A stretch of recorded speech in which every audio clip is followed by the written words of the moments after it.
thrilling adventures of the Shadow are on the air, brought to you each week by the Blue Coal Dealers of America. These dramatizations are designed to demonstrate forcibly to old and young alike that crime does not pay.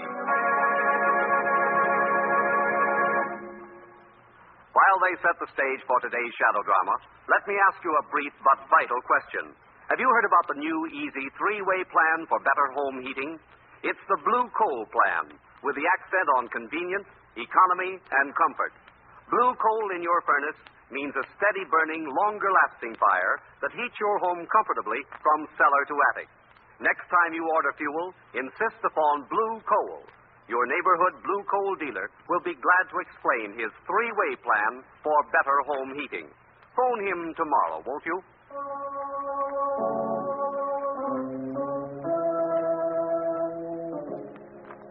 The Shadow, mysterious character who aids the forces of law and order, is in reality Lamont Cranston, wealthy young man about town. As the Shadow, Cranston is gifted with hypnotic power to cloud men's minds so that they cannot see him. Cranston's friend and companion, the lovely Margot Lane, is the only person who knows to whom the voice of the invisible Shadow belongs. Today's story, The Shadow Challenged.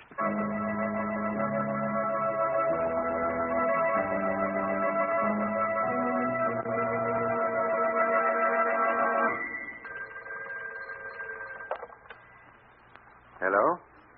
No, I can't speak to him. And please don't put more calls through, operator. I'm busy working and I don't wish to be disturbed. Thank you. Now, let me see. Where was I? Oh, yes. What was that? I'm sorry to interrupt your work, Professor Rice. Who is that? Who is speaking? I see no one. I am called the Shadow. The Shadow? I've heard of you. What are you doing here? That manuscript you're translating, Professor Rice. It is of great value, is it not? Yes, of course. I want you to give it to me, Professor. Give you this manuscript? Why, that's impossible. It's not mine. It belongs to the museum. It's a direct key to ancient Hindu culture. I know. That's why I've come here. I want that manuscript. Now, see here. I've always had a great respect for you, Shadow. You work for the forces of good against the forces of evil. But now, you're behaving like a common thief. Give me that manuscript. No. Very well. I see that I must use other methods. What do you mean? What are you going to do? This is what I'm going to do, Professor Rice. Shadow. Why did you do this?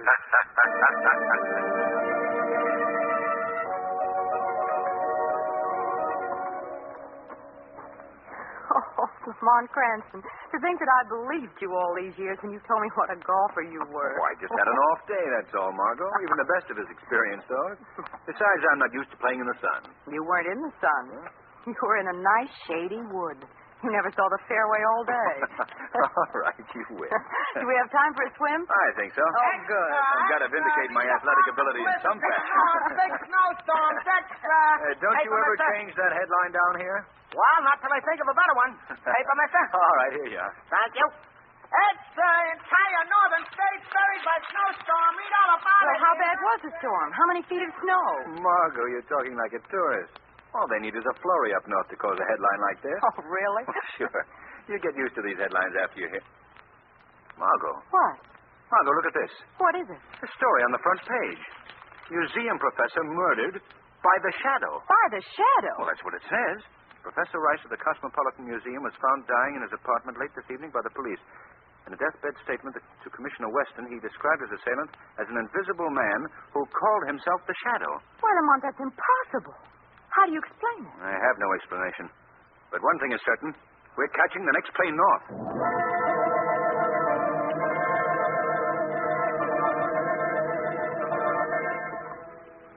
And you say, Commissioner Weston, that the dying man swore that his assailant was the Shadow? That's right. Well, somehow I can't believe that. Now, look, Miss Lane, facts are facts. Well, what Margot means, Commissioner, is that she can't believe that the Shadow would do such a thing. Well, that's her opinion. Me, I think different. What do you mean? I've always suspected that the Shadow was a criminal at heart. Why? Otherwise, why would he always remain invisible? No, I tell you, he's a bad egg, and this murder confirms it. This manuscript, Commissioner, the one that the killer stole from Professor Rice. What do you know about it? Well, it's something that the professor was working on. Rice and 3 other scholars are employed by the Cosmopolitan Museum, specializing in, restoration and recreation of ancient Hindu culture. Yes, I'm acquainted with all of them and their work. Well, you probably know more about it than I do. Anyway, this manuscript was very valuable to them. But what value would it have to anyone else? That's out of the department, Miss Lane. My job is who put it to the corpus delicti. In other words, who killed Professor Rice. And the answer to that is the Shadow. And the motive? Larceny, my friend. Good old-fashioned larceny. Shadow wanted that manuscript, and he killed the guy to get it. Commissioner, I don't think that the Shadow had anything to do with it. Look, I heard the accusation with my own ears just before the erstwhile Professor Rice gave up the ghost. Nevertheless, I can't believe the Shadow is guilty. And I hope to be able to prove my point. How? Well, with your permission, I'd like to go to the museum and talk to Professor Rice's associates. See what I can learn. Go ahead. Go ahead, my friend.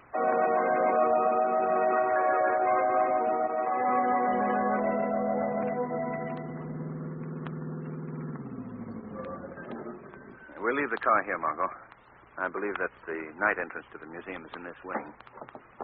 Lamont, do you suppose that someone has discovered your secret and is misusing it in the Shadow's name? That's possible, Margot. Well, what else could it be? Well, perhaps Weston is putting the blame of the crime on the Shadow to excuse his department's inability to solve the murder. Oh, Lamont, what a horrible thing to do. Well, it's just a supposition, Margot. Well, here we are. We'll have to ring for the watchman. What do you expect to find out here, Lamont? Well, I want to talk to the other professors and find out more about the missing manuscript. Yes? What is it? Oh, good evening. We wish to see either Professor Carter or Hagen or Professor Almond. Yes? I know they're working here this evening. Are you expected? Yes, we are. Oh. Well, come in. Thank you. We seldom have visitors at this late hour. Well, I guess not. I must ask you to walk quietly, please. They do not like to be disturbed. You mean the professors? Oh, no, not the professors. I mean those that live here. Oh, are there people there? This is their time to rest. Who? Those that you see about you, the statues, the paintings. Tires them, you know. People staring at them through the day. Oh, yes. Yes, I can understand that. Lamont, does he mean... Margot, the statues must appreciate your consideration for them, sir. Oh, yes, they do. They know that I watch over them through the night. There is the door to the offices. I must leave you here. Oh, well, thank you. Yes, it was nice of you to show us the way. Not at all. Good night. Good night. Yes, good night. Cheerful fellow.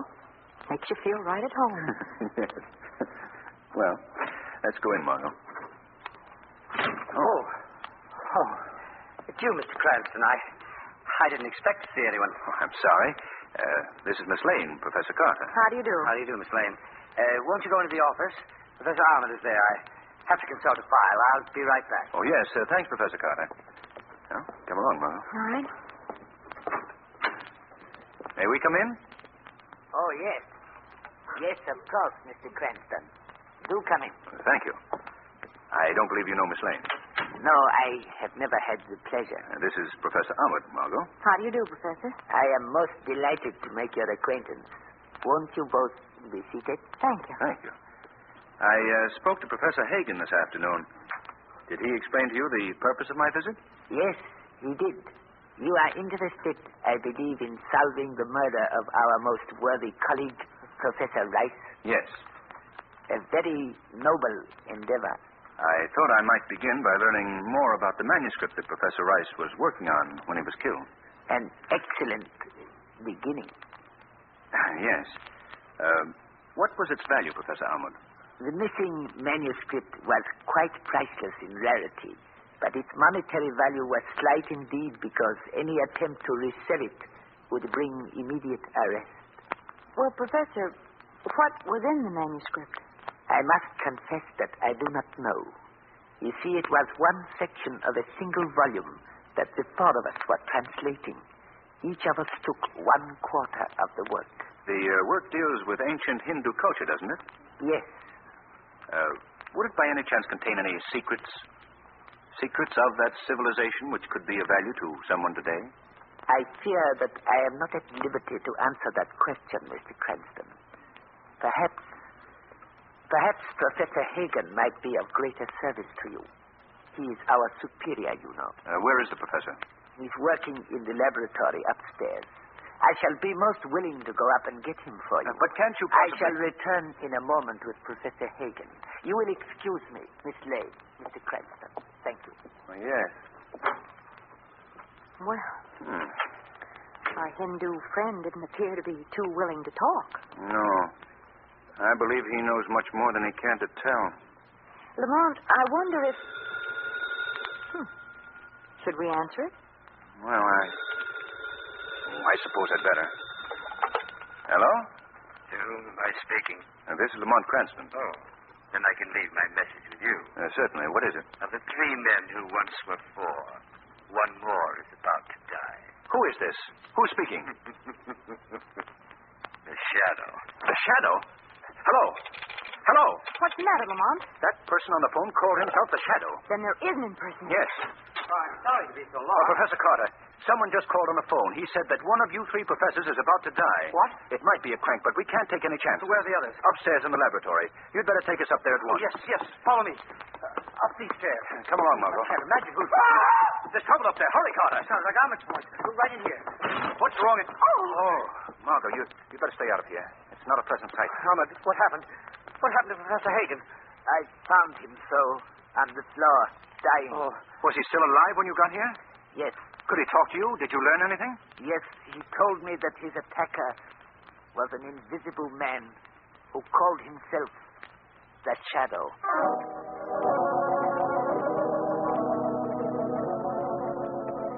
Well, Margot, we now have definite proof that someone is impersonating the Shadow. Yes, Lamont, but what can you do about it? Don't worry, Margot. I've always used the power of the Shadow to aid the forces of law and order, to help good conquer evil. Yes, I know. And now that someone else has discovered my secret of invisibility and is misusing this power, I shall travel to the ends of the earth to conquer him. This, Margot, is the Shadow's greatest challenge. But I'm sure that I can meet it and come out on top.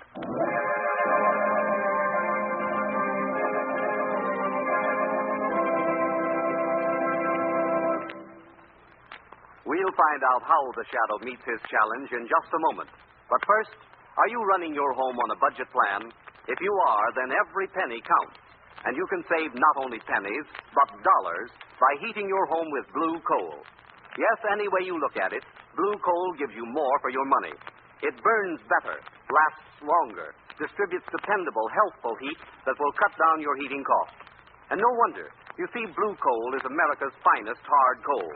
It comes from the heart of the northern Pennsylvania anthracite fields, thousands of feet below the surface, where only the choicest hard coal is mined. What's more, with every order of blue coal, you enjoy the extra home heating service and free advice of your neighborhood blue coal dealer. Besides, he'll give you a free demonstration of the blue coal automatic heat regulator. Just as its name implies, the Blue Coal Automatic Heat Regulator regulates the heat in your home by operating furnace dampers automatically. You simply set the thermostat, and the heat regulator does the rest. Blue coal and a Blue Coal Heat Regulator work together with clock-like precision to increase your comfort and reduce wasted fuel. Ask your neighborhood Blue Coal dealer about this modern way to heat your home.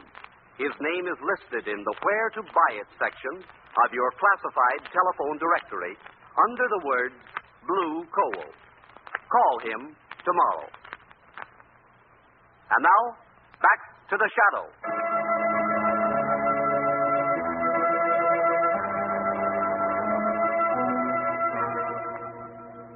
Lamont, have you uncovered any clues? Any leads as to the identity of this person who's masquerading as a Shadow? Nothing important, no. But in the past 12 hours, I have received 2 mysterious unsigned messages. Really? What about? I'll read you one of them. It says, "Why don't you inquire into the jealousy of the 4 who now are 2? Does that refer to the 4 professors? Yes. And I learned that it's quite true. A great jealousy existed. All 4 men, although they worked together, were constantly vying with one another for individual glory. Then that's why the original manuscript was divided among the 4 of them. Exactly. Well, Lamont, you mentioned that you received 2 messages. What was the other one? I have it here. Now, listen to this. What were the secrets to be found in the manuscript that was being translated by the 4 who now are 2? And did you learn the answer to that question? Not very satisfactorily. I can only guess that these secrets were of an occult nature. Secrets of the ancient Orient. I see. And it was in the Orient, Margot, that the Shadow learned his secret of invisibility. Yes, of course. Lamont, who could have sent those messages? I don't know his identity, but judging by the phrases he used, they were written by the same man that I spoke to on the telephone. The man who calls himself the Shadow. But why should he be helping you? I wish I knew. In any case, Margot, his messages bear further investigation. So I think I shall begin by paying a call on Professors Carter and Amwood as the Shadow.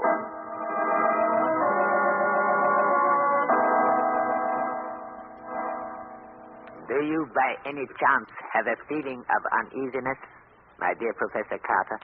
How do you mean? We still have in our trusted possession the remaining parts of the manuscript. That would make us, shall I say, logical victims. Then you believe, Professor Ahmed, that we too are marked for death? That was not my statement. I merely point to the past as a warning of the future. Well, that's a pleasant picture. If you don't mind, Professor, I'd rather not hear any more of your prophecies tonight. Very well, if that... What was that? You'll pardon my intrusion, gentlemen. Who speaks? I see no one. Allow me to introduce myself. I am called the Shadow. Shadow? He's coming to kill us. Now, don't be alarmed, Professor Carter. I shan't harm you.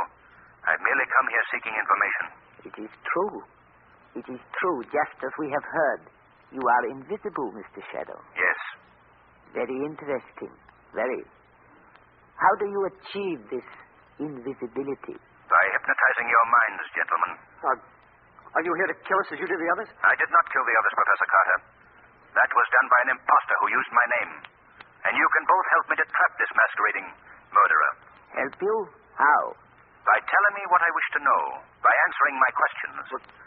What are your questions? What precious secrets were contained in the manuscripts that were stolen? Secrets? I do not understand. No evasions, please, Professor Amwood. You are both working on sections of that book. What is it about? What mysteries of the ancient Orient does it reveal? I am afraid you have been misinformed, my dear Shadow. Hasn't he, Professor Carter? Oh, yes. Yes, there are no secrets. You're lying, both of you. Lying? Yes, and your lies are most incriminating. You see, gentlemen, I happen to know the circumstances surrounding the death of Professor Hagen. And based on these circumstances, either of you could have been his murderer. That's not true. You don't know what you're saying, Shadow. But I do. So shall we say, gentlemen, that it might be wise for you both in the future to be much more careful.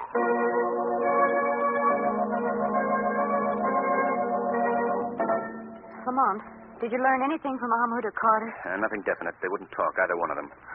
Dear. Well, what's to be done now? I'm not sure. I think that I'll take it. Hello? Is this Lamont Cranston? Yes? I just want to tell you that of the 4 who now are 2, one more is about to go. Who is this? You know who this is, Mr. Cranston. I am the Shadow. Hello. Hello. Oh, Lamont. Was that the imposter? Yes. He's delivered another warning. What was it? Another one of the professors is marked for death. Oh, which one? He didn't say. We must warn them both at once. Come on, Margot. Carter lives right down the street. We'll go to his place first. If he's all right, we'll call Amwood from there. But come quickly. We must hurry.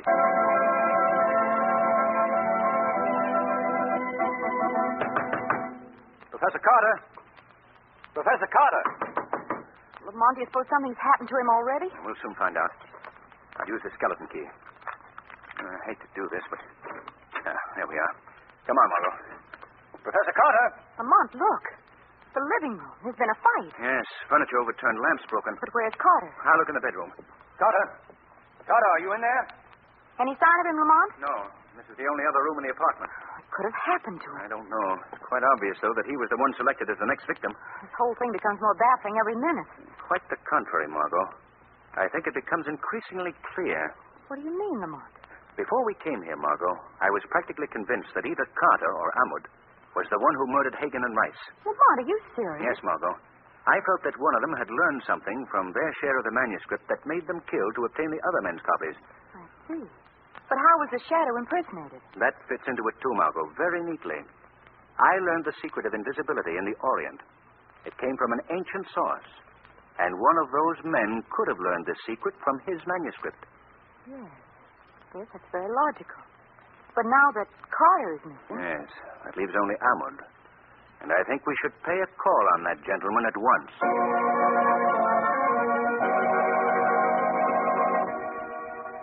We'd like to see Professor Ahmad, please. Oh, I'm sorry, sir. He's out of his apartment. When do you expect him? Well, not for some time, sir. He's been called out of town unexpectedly. When did he leave? A short time ago, sir. Did he say where he was going? No, sir. He just said he's been gone for an indefinite period.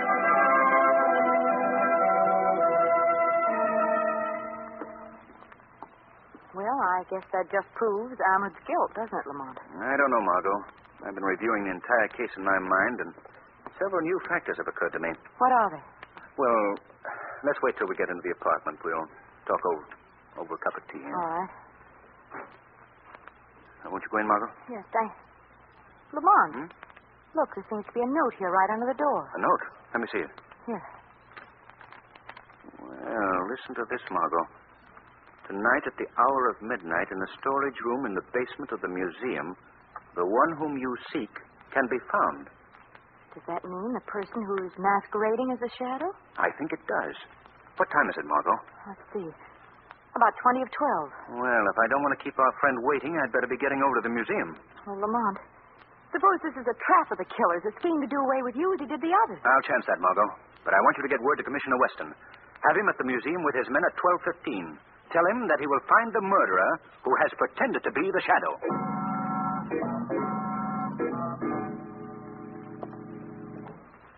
Is there anyone here? This is Lamont Cranston. Is there anyone here? Who is that? Don't let me frighten you, Mr. Cranston.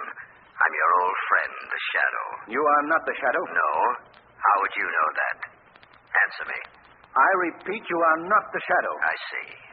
And would your knowledge be based on the fact that you yourself are the Shadow? Would it, Mr. Cranston? You don't have to answer. I know. I've known for some time now. You are the Shadow.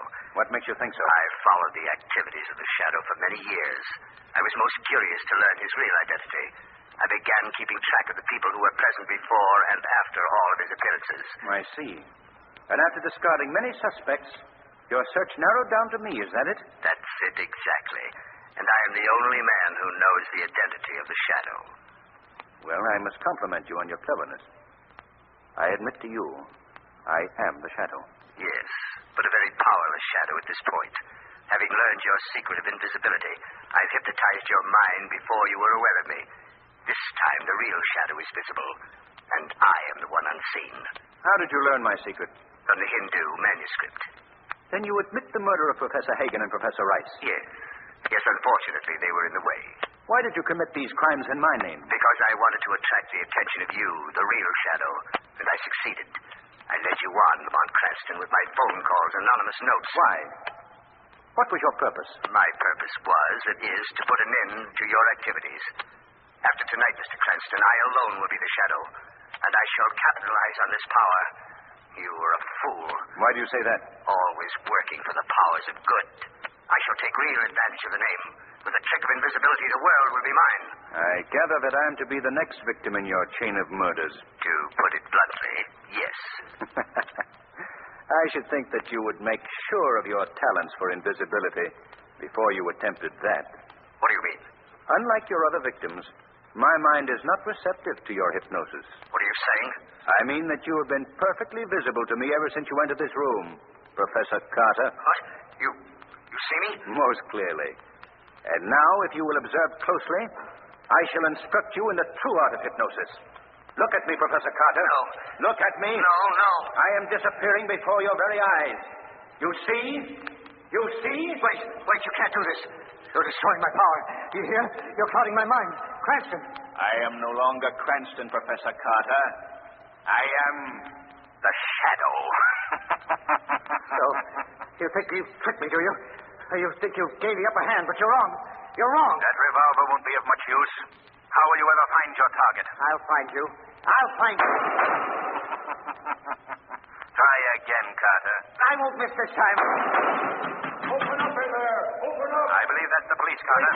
You'd better put down that gun. Let them come and get me, and they'd better come shooting. You'll have to break open the door, Commissioner. We're coming in. And beware, this man here is armed. Keep out of here. I'm warning you, keep out. You're not going to take me. Oh! He's been hit, Commissioner. Come ahead. Shadow. So you're here, too. I came here to apprehend that man on the floor. He is the one who used my name in killing Hagen and Rice. What? What are you saying? Look, he's still conscious. Ask him. Ask him. All right. Why, it's Professor Carter. Yes, he was my impersonator. Carter. Professor Carter, is this true? Yes, that's true. How did you make yourself invisible? I learned the secret from the manuscript which I've destroyed. Carter, listen to me. You must know the identity of the real Shadow, don't you? Yes. Who is he? Tell me. The real Shadow is... You'll never learn now, Commissioner. But I think you should know this. In the future, you must always believe one thing about me. The Shadow at all times will be working on the side of right and justice.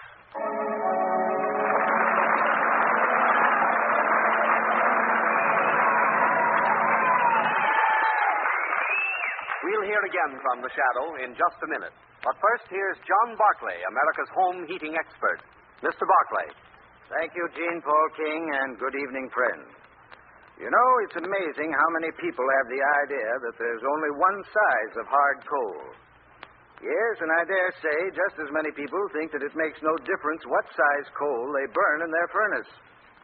As a matter of fact, hard coal is prepared and sold in several home sizes. And it may be that one particular size, or possibly a combination of sizes, will give you the best heat for the least money. Of course, many factors enter into the choice of the size coal for your particular furnace. Factors such as chimney construction, draft conditions, and the size of your furnace. At any rate, a trained John Barclay serviceman can give a quick inspection of your heating plant and tell at a glance whether or not you're burning the right size coal. This free inspection is part of the extra home heating service provided by your neighborhood blue coal dealer. So remember, if you're not completely satisfied with the results you're getting, maybe you're burning the wrong size coal. Just phone your neighborhood blue coal dealer first thing in the morning. Thank you. Today's program is based on a story copyrighted by the Shadow magazine. The characters, names, places, and plot are fictitious. Any similarity to persons living or dead is purely coincidental.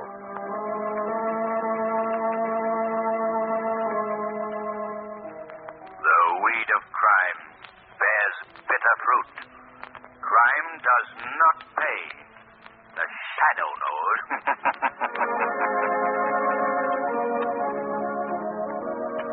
Next week, same time, same station, the Blue Coal Dealers of America bring you an adventure of the Shadow that will amaze you with its breathtaking thrills. So be sure to listen, and be sure to phone your friendly Blue Coal dealer for greater heating comfort at less cost. This is Jean Paul King saying, keep the home fires burning with Blue Coal.